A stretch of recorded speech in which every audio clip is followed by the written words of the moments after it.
Just the other day, well, not the other day, it was about a month ago, and you folks, somebody may have read about it, but during an isolated area where human drug smuggling does occur, they found a pelvis bone, a leg bone, and a skull. They don't know how long it's been there. They don't know when it got there. But it is in there. It's in your backyard. You folks know this. You hear about it every day. As a private investigator, I happen to defend criminals. Some of the criminals I defend are UDAs, undocumented aliens, illegals.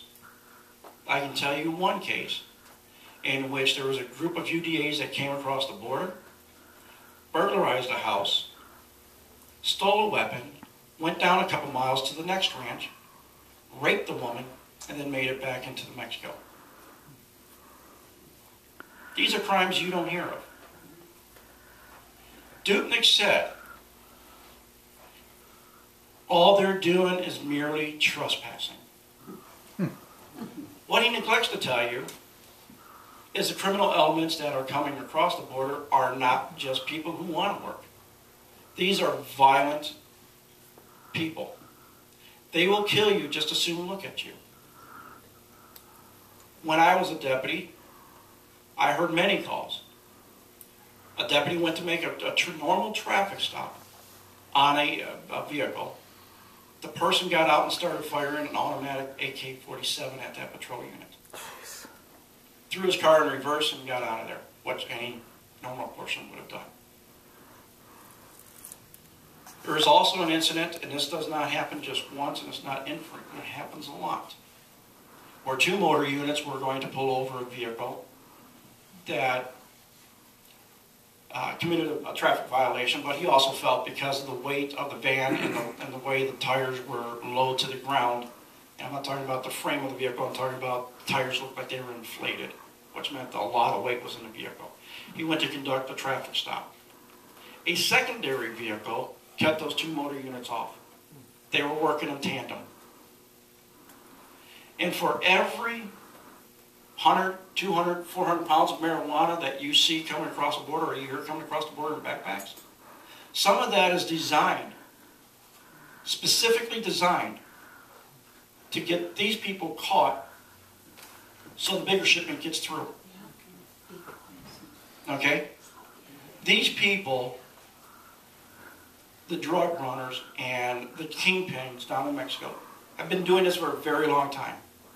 They know what they're doing. They're very organized, and it's time to take them head on. You cut them off by the head, choke their routes, they're going to go out of this county. My concern and my duty is to protect everybody in this community. We are the 7th largest county in the country. 40% of it is unincorporated, let me correct that, unincorporated. But yet our crime rate is parallel to Maricopa's. We have just less than 1 million people in Pima County. Maricopa has 1.5 million, but yet our crime runs parallel.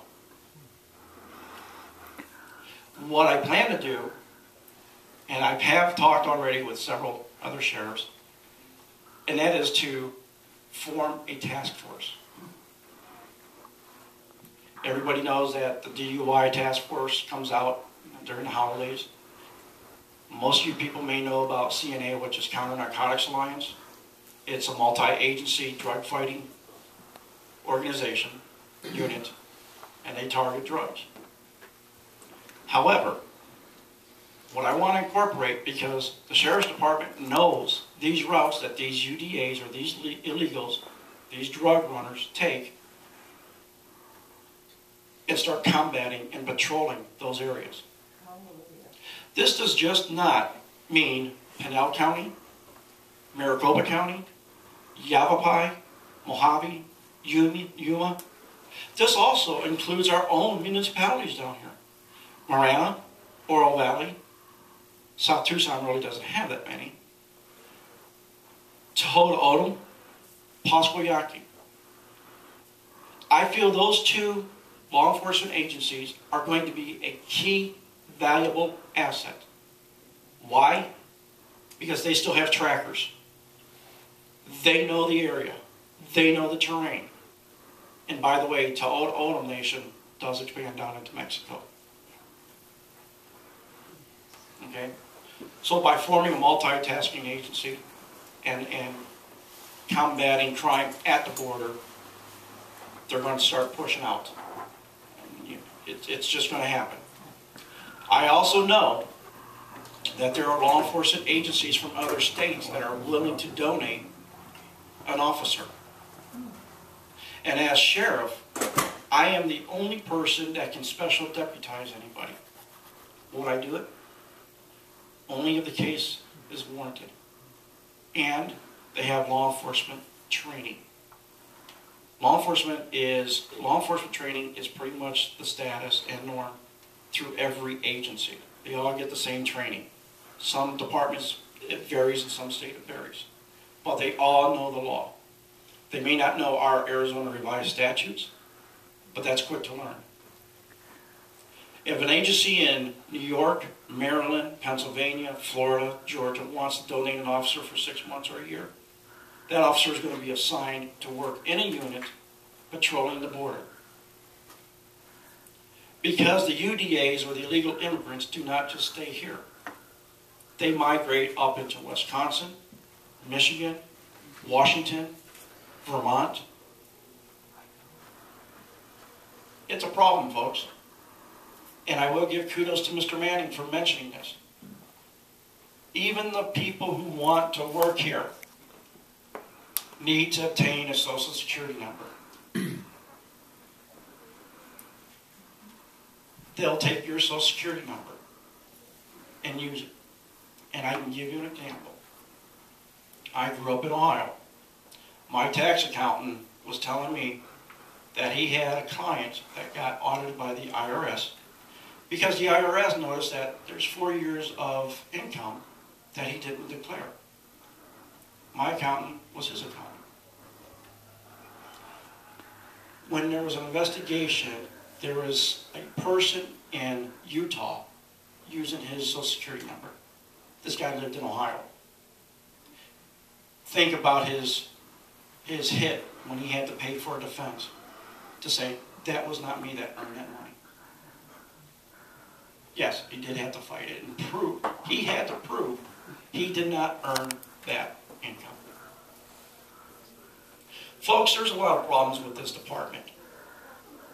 From the sheriff getting up, saying he's not going to enforce the law, to mumbling and calling everybody a bigot on January 8th, to the Garena shooting,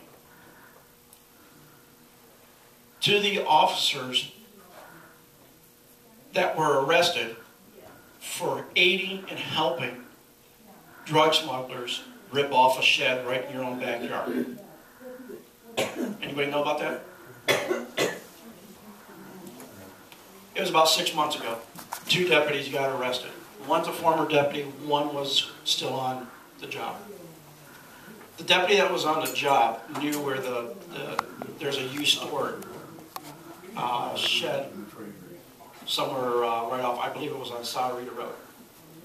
There was drugs in one of the units, and the former deputy contacted his buddy and says, hey, we're going to do this on this night. And that deputy positioned himself close to the area so that nobody would intercept and interfere. 2 deputies got arrested and they're charged federally right now. We have COs, or correctional officers, accessing the terminal, the computer terminal, inside the jail. The only way they're supposed to do that is if there's a legitimate reason. These 2 correction officers were accessing it to change the arrest codes on one of their brothers.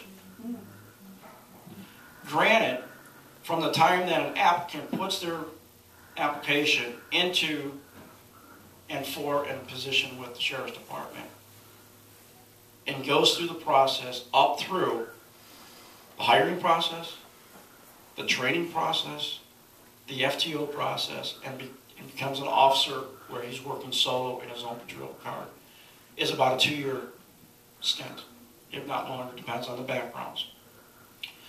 But it cost a tune of about $75,000 for all this.